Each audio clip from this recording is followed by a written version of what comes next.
भारत मांगे जवाब YouTube channel के कार्यक्रम वार्तालाप में मैं रॉबिन शर्मा आप सभी का स्वागत करता हूं और साथ ही हमारे आज के पैनलिस्ट मनोज अग्रवाल जी जो सेवा भारती के पश्चिमी विभाग के उपाध्यक्ष हैं दिल्ली प्रांत के, मैं उनका भी स्वागत करता हूं। मनोज जी आपका बहुत बहुत स्वागत है। बहुत बहुत धन्यवाद। मनोज जी, पूरे भारत में कहा जाता है कि राम लहर है, मोदी जी के राज में राम लहर आ गया, संघ ने बड़ा प्रयास किया इसके लिए और देखा गया कि सेवा भारती के माध्यम से भी बहुत सारी योजनाएं ऐसी चल रही हैं जिसकी वजह से हम जो राम राज्य की परिकल्पना करते हैं उसके प्रति आप लोग अग्रसर हैं। तो ये बहुत ही काबिल तारीफ चीज़ है, लोग इसको पसंद भी करते हैं। लेकिन वहीं पे एक दूसरा जो मत है भारत के अंदर में और जो बहुत तेजी से फैल भी रहा है वो कम्युनिस्टों का, वो ये कहता है कि कहीं ना कहीं एक न्यू वर्ल्ड ऑर्डर की तरफ में उनका मत दिखता है जाता हुआ, और वो ये कहते हैं कि नहीं, भारत के अंदर में ऐसी कोई स्थिति नहीं, मोदी जी के राज में तो सब कुछ गड़बड़ है। तो और विशेषकर जो एजुकेशन सिस्टम है उस पर सवालिया निशान लगाए जा रहे हैं। तो आज का जो हमारा सवाल जवाब जो हम लोग आपसे वार्तालाप करेंगे वो उसी पर आधारित होगा। अभी आपने देखा होगा कि क्लास 9 के में एक चैप्टर इंट्रोड्यूस किया गया जिसमें डेटिंग एंड रिलेशनशिप की बात की गई, और डेटिंग एंड रिलेशनशिप बड़ा महत्वपूर्ण विषय है। बच्चों के अंदर में बड़ी जिज्ञासा रहती है, लोगों भी इसके ऊपर बहुत कुछ गूगल पे सर्च करके आजकल ढूंढते हैं। पहले तो नहीं देखा करते थे, लेकिन आजकल गूगल मोबाइल सबके पास है, तो उस पर से वो लोग अपना एक्सेस करते हैं, जो भी नॉलेज गेन करना चाहते हो करते हैं। इसके ऊपर सरकार ने एक चैप्टर इंट्रोड्यूस कर दिया। जो सही है या गलत है, हर व्यक्ति का अपना अपना एक मत है। लेकिन एक यूट्यूबर जो अपने आप को तथाकथित सनातनी वॉइस कहते हैं और आरएसएस के लोगों को संघिष्टो कहते हैं और मैं उनको जैकपॉटवादी कहता हूं, उनका नाम है संदीप देव, क्योंकि हर काम वो जैकपॉट के लिए करते हैं। अब वो जैकपॉटवादी यूट्यूबर क्या कह रहा है, जरा ये सुनिए आप। संघ के प्रमुख समलैंगिकता की वकालत कर रहे हैं, यहाँ तो पूजा पाठ में दो पुरुष मिलकर बैठ के पूजा कर रहे हैं, तो पूरे कल्चर को आपको डिस्ट्रॉय करने का प्रयास हो रहा है।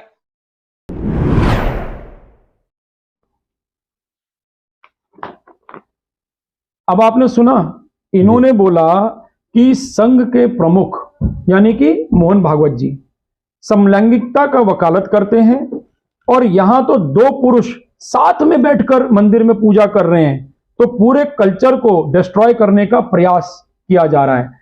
मंदिर में बैठ के दो पुरुष पूजा नहीं कर सकते क्या? और मंदिर में बैठ के अगर दो पुरुष पूजा कर रहे हैं या 10 पुरुष पूजा कर रहे हैं तो क्या वो समलैंगिकता है? ये कैसी अजीब सी बात है।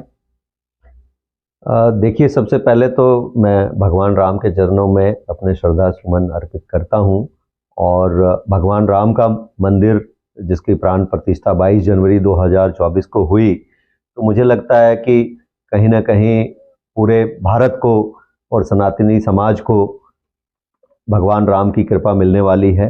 और अब जो ये विषय सामने आ रहा है, तो इस तरह की जो बातें हैं वो ऐसे लोग कर सकते हैं जिनको हमारी परंपरा, हमारी संस्कृति और भारत का पूरे चिंतन की कोई जानकारी नहीं है, और इसीलिए वो इस प्रकार की अनर्गल बातें कर रहे हैं।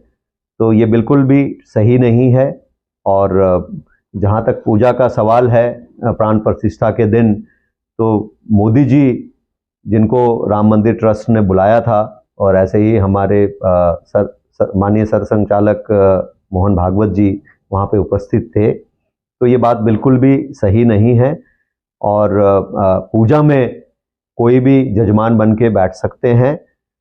और नहीं, ये तो कह रहे हैं कि पूजा में कोई भी बैठ सकते नहीं, ये कह रहे हैं कि दो पुरुष मंदिर में बैठ के पूजा कर रहे हैं और उसको जोड़ रहे समलैंगिकता से, और कह रहे हैं कि दो पुरुष साथ बैठ के पूजा कर रहे हैं तो ये पूरा कल्चर को डिस्ट्रॉय किया जा रहा है। नहीं, ये क्या अजीब सी बात है। वहां पे बहुत सारे लोग थे और आप देखिए हमारी माननीय राज्यपाल उत्तर प्रदेश की माननीय आनंदी बहन पटेल जी भी वहां पे थी।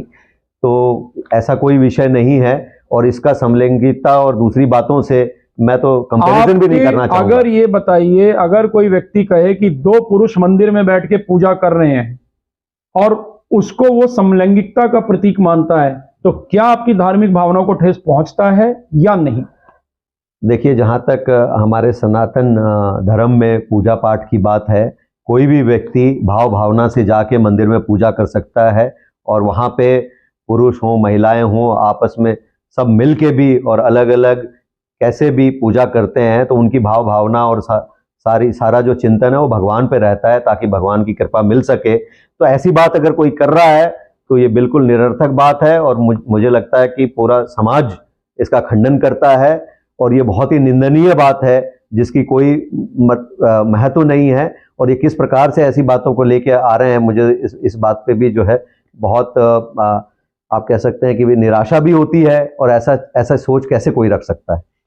ये परवर्टेड माइंड है, ये एक दूषित मानसिकता का प्रतीक है। इसीलिए मुझे लगा कि ये विषय लोगों के सामने आना चाहिए, क्योंकि बैठ के दिन रात आप ऐसी ऐसी बातें बोल रहे हैं, आपने विषय कुछ और है, बोल कुछ और रहे हो, और मंदिर में पूजा को, दो पुरुषों की पूजा को आप समलैंगिकता से जोड़ देते हैं। तो ये परवर्टेड माइंड का एक पहचान है। तो मनोज जी देखिए, ये बात तो बिल्कुल सही है कि जो ये बातें कह रहे हैं वो निरर्थक है और गलत है, और इसके ऊपर जो कानूनी कार्रवाई होनी चाहिए वो होनी भी चाहिए। अब मैं आपको इनका एक दूसरा वीडियो दिखाता हूं, क्योंकि इसी पूरे सीरीज में ना इन्होंने अपने एपिसोड में कई बातें बोली हैं। अब आप पहले ये वीडियो देखिए। हर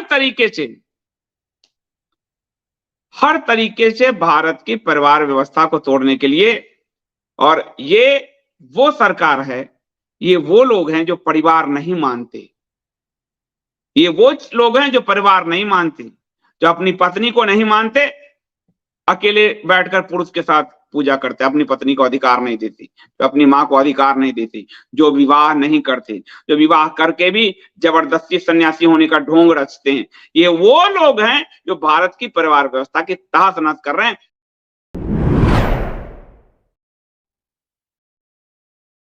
अब इस वीडियो में ये जो जैकपॉटवादी यूट्यूबर है, ये क्या बोलते हैं? ये कहते हैं कि हर तरीके से भारत की परिवार व्यवस्था को तोड़ने के लिए सरकार योजना बना रही है। ये वो लोग हैं जो परिवार को मानते ही नहीं। यहाँ पे ये आरएसएस के विषय में रेफरेंस है इनका, ठीक है। ये वो लोग हैं जो अपनी पत्नी को अधिकार नहीं देते, अपनी माताओं को अधिकार नहीं देते, और जो विवाह नहीं करते। ये वो लोग हैं जो भारत की परिवार व्यवस्था को तहस नहस करवा रहे हैं। मुझे लगता है कि ये हताशा और निराशा से ग्रसित हैं और इनको भारत की संस्कृति, सभ्यता और पुरातन व्यवस्था का कोई भी ज्ञान नहीं है। इनको सनातन धर्म का भी कोई ज्ञान नहीं है और कहीं ना कहीं ये निराशा और हताशा दिखाता है। ऐसी कोई भी बात नहीं है। आप देखिए कि हमारे पूजनीय सरसंघचालक जी, उनका अपना पूरा परिवार है। जहाँ तक प्रधानमंत्री जी की मैं बात कहूँ तो उन्होंने जो है एक काल में शायद अपने घर में चर्चा करके ऐसा निर्णय लिया कि भाई वो अब अपना जीवन राष्ट्र को समर्पित करेंगे। आज तक उनकी धर्मपत्नी ने उनके इस निर्णय में उनका पूरा सहयोग और साथ दिया है। उन्होंने कभी भी इसके विरुद्ध कोई बात नहीं कही। और परिवार व्यवस्था जो है वो हमारे भारत का मूल चिंतन है। परिवार से ही समाज और फिर राष्ट्र का निर्माण होता है। और हम अब जब राम की कृपा आ रही है तो मुझे लगता है कि पूरा सनातन समाज, पूरा भारतीय समाज जुड़ के और एक सुदृढ़ परिवार का निर्माण हो रहा है। नहीं, मुझे ये बताइए, जो ये रेफर कर रहे हैं आरएसएस को, ये परिवार व्यवस्था को मानते ही नहीं, तो असल में प्रॉब्लम कहाँ पर आ रही है इनको? ये और जो इसको बहुत ज्यादा ये बोल रहे हैं कि राष्ट्रीय स्वयंसेवक संघ में प्रचारकों की पूरी टीम है। मैं जानता हूँ अच्छी तरह से। अब जो प्रचारक हैं, जो व्यक्ति प्रचारक होगा वो शादी विवाह नहीं करते जी। तो इसीलिए ये क्वेश्चन मार्क लगा रहे हैं और बोल रहे हैं कि वहां तो शादी विवाह की परंपरा ही खत्म हो जाती है जाके। तो इस पे थोड़ा सा आप अपना प्रकाश। राष्ट्रीय स्वयंसेवक संघ की स्थापना डॉक्टर हेडगेवार जी ने 1925 में की थी।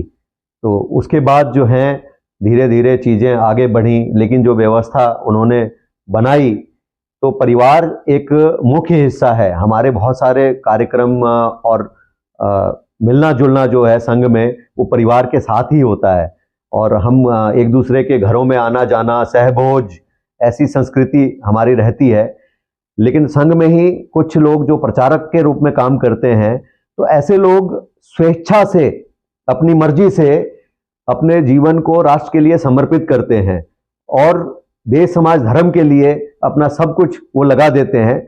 लेकिन प्रचारक भी अगर एक समय के बाद चाहते हैं कि वापस गृहस्थ जीवन में जाके अपना जीवन यापन चलाना चाहें, पर ऐसे ऐसे प्रचारक पूरे देश में बहुत थोड़ी संख्या में हैं, 10, 15, 20 हज़ार होंगे। जबकि संघ के साथ अगर आप देखें तो संघ दुनिया का सबसे बड़ा एक समूह है, संगठन है, जिसमें आज के दिन में हमारी विचारधारा से लगभग 10 करोड़ लोग जुड़े हुए हैं। लेकिन मैं तो जिनको आरएसएस के बारे में जानकारी नहीं है, वो ऐसी भ्रांतियां फैलाते हैं और ऐसी बातें करते हैं। इसका मतलब ये हुआ कि राष्ट्र के काम के लिए जब कोई व्यक्ति अपने आप को समर्पित करता है तो परिवार के बंधन से ऊपर होकर उसे काम करना है, ठीक है, इसीलिए वो शादी विवाह नहीं करते। लेकिन अगर कोई व्यक्ति वापस परिवार में आने, कोई प्रचारक अगर आना चाहे तो संघ उनको नहीं रोकता है। बिल्कुल ये बात सही है। अगर कोई प्रचारक एक काल के बाद अगर अपने गृहस्थ जीवन में वापस जाना चाहता है तो उनके ऊपर कोई बंदिश नहीं है।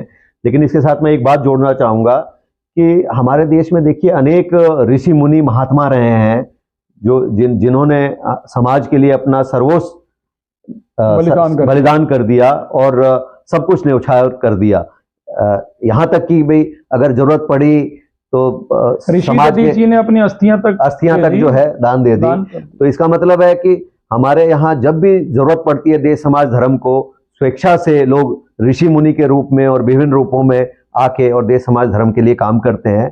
तो राष्ट्रीय स्वयंसेवक संघ में भी जो प्रचारक हैं वो स्वेच्छा से अपना काम करते हैं। उस दौरान वो वैवाहिक जीवन से अलग होकर अपना पूरा समय, पूरा चिंतन जो है वो देश समाज धर्म में लगाते हैं। लेकिन जब भी वो वापस जाना चाहें गृहस्थ जीवन में तो ऐसी कोई बंदिश नहीं है, ऐसी कोई रोक नहीं है, वो जा सकते हैं।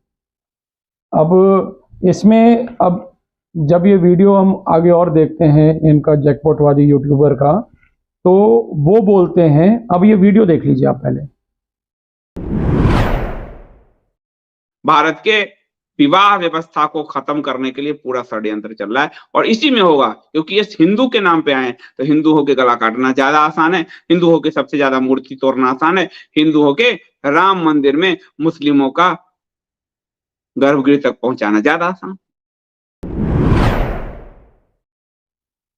अब इस वीडियो में जो ये बोल रहे हैं कि भारत के विवाह व्यवस्था को तोड़ने का षड्यंत्र रचा जा रहा है। हिंदुओं के नाम पर आए हैं, यानी कि बीजेपी हिंदुओं के नाम पर आए हैं, इसलिए हिंदुओं का गला काटना बहुत आसान है, हिंदुओं की मूर्ति तोड़ना ज्यादा आसान है। राम मंदिर के गर्भगृह में इन्होंने मुसलमान तक को पहुंचा दिया। तब यहाँ जो मूर्ति तोड़ने वाली जो बात की जा रही है, अक्सर काशी में इन लोग का कहना है, जो कम्युनिस्ट का कहना है और बहुत सारे जो हिंदू विरोधी या बीजेपी आरएसएस विरोधी संगठन है, उन लोग का ये एलिगेशंस आता है कि काशी में बहुत सारे मंदिर तोड़ दिए गए। मैं आपसे एक सीधा सा सवाल पूछता हूँ, क्या आपको काशी की जनता इतनी कमजोर नजर आती कि कोई प्रधानमंत्री चाह ले, कोई मुख्यमंत्री चाह ले और वहां जाके मंदिर तोड़ दे और जनता प्रतिक्रिया भी ना करे? देखिए, जैसा मैंने पहले भी कहा कि इनको हमारी संस्कृति की जानकारी नहीं है, ऐसी भ्रामक बातें करके ये चाहते हैं कि लोग बहकें। अगर आप देखें, आप आज की हम राजनीतिक चीज़ों को छोड़ भी दें, हमारे यहाँ कुंभ का मेला लगता है और कब से, लाखों सालों से, और उस कुंभ के मेले में करोड़ों लोग स्वेच्छा से जाके स्नान करते हैं, एक दूसरे के साथ मिलते जुलते हैं और धर्म की चर्चा होती है वहाँ पे। तो तोड़ने की तो कहीं कोई बात है ही नहीं। और आज के दिन में जब से मोदी जी हमारे प्रधानमंत्री बने हैं, उन्होंने पूरे देश को जोड़ने का काम किया है, सब लोग मिलजुल के। ये देश तोड़ने की बात नहीं, ये कह रहे हैं भारत की जो विवाह व्यवस्था है, विवाह व्यवस्था को तोड़ने की बात की जा रही है। तो क्या भारत की विवाह व्यवस्था इतनी कमजोर है कि कोई सरकार सोचेगी और तोड़ देगा? भाई 7 जन्मों का बंधन है जी, बिल्कुल। तो ऐसा सनातन पूरा उस पर टिका हुआ है। बिल्कुल नहीं है। सभी लोग जो भी सनातनी भाई हैं, जो भी भारतीय हैं, वो हमारी संस्कृति और सभ्यता, आप देखिए, अगर पुरातन संस्कृति और सभ्यता की हम बात करें तो आज के दिन में सिर्फ एक भारतीय सभ्यता है, वो जीवित है इस भूभाग में। और कितनी बड़ी बड़ी सभ्यताएं आई और खत्म हो गई।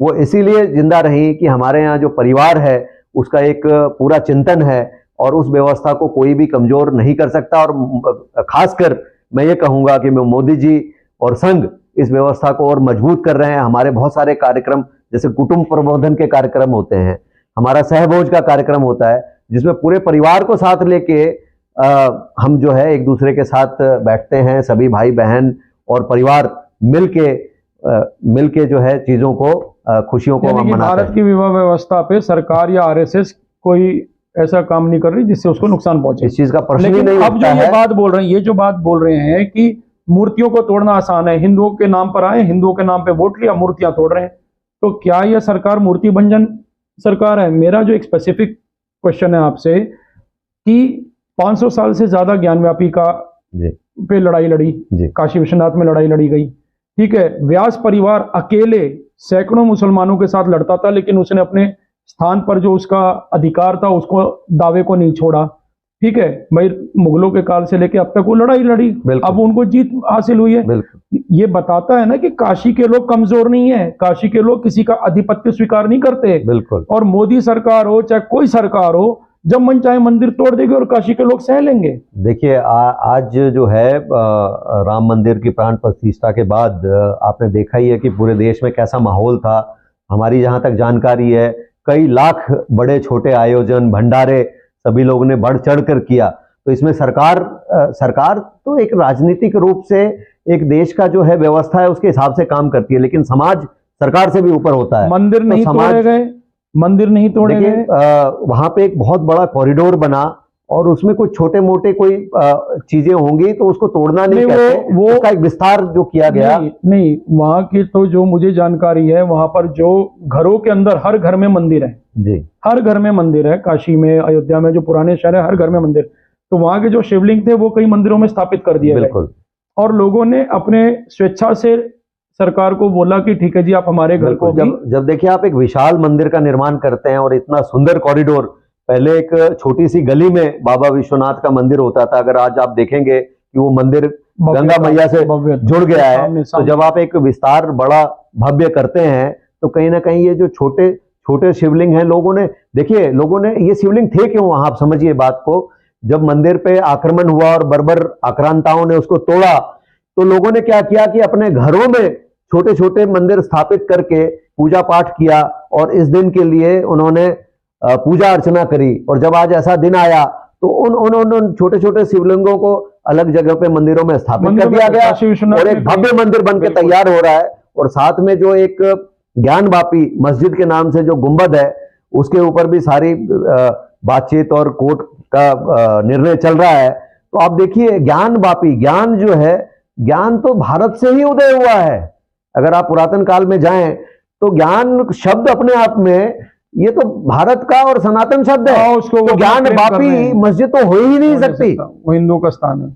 अब इसमें मनोज जी, इतने आपने हर विषय को बड़े विस्तार पूर्वक बताया, अंत में मैं आपको एक वीडियो और दिखाना चाहूंगा, जरा ये वीडियो देख लीजिए पहले। और पूरा अमेरिका का जो पॉप कल्चर है यहाँ थोप के, और यहाँ के बच्चे क्या बन रहे हैं आप देख कर दीजिए। सर्विस, ये कोई राम राज्य नहीं है, ये यौन राज्य है। अब इस वीडियो में ये जैकपॉटवादी यूट्यूबर क्या बोल रहे हैं कि अमेरिका का पॉप कल्चर यहां थोपा जा रहा है, ये कोई राम राज्य नहीं, ये यौन राज्य है। राम राज्य को यौन राज्य से, मतलब देश में रामलहर है, सब लोग उम्मीद कर रहे हैं, देश का ही मीडिया नहीं विदेशों का भी मीडिया इस बात को कह रहा है कि भारत राम राज्य की तरफ अग्रसर हो रहा है, लोग भी महसूस कर रहे हैं, इसमें उनको यौन राज्य नजर आ रहा है। मतलब तो कमाल की बात है। आप देखिए, इससे जो है घटिया मानसिकता और एक विक्षिप्त दिमाग हो नहीं सकता। जब इतना भव्य मंदिर बन के तैयार हो रहा है, भगवान की कृपा सब पे बरस रही है, सभी लोग इकट्ठे हो रहे हैं, बड़े बड़े आयोजन हो रहे हैं, तो ऐसी बात करना, पॉप कल्चर जो है वो हमारा कल्चर है ही नहीं।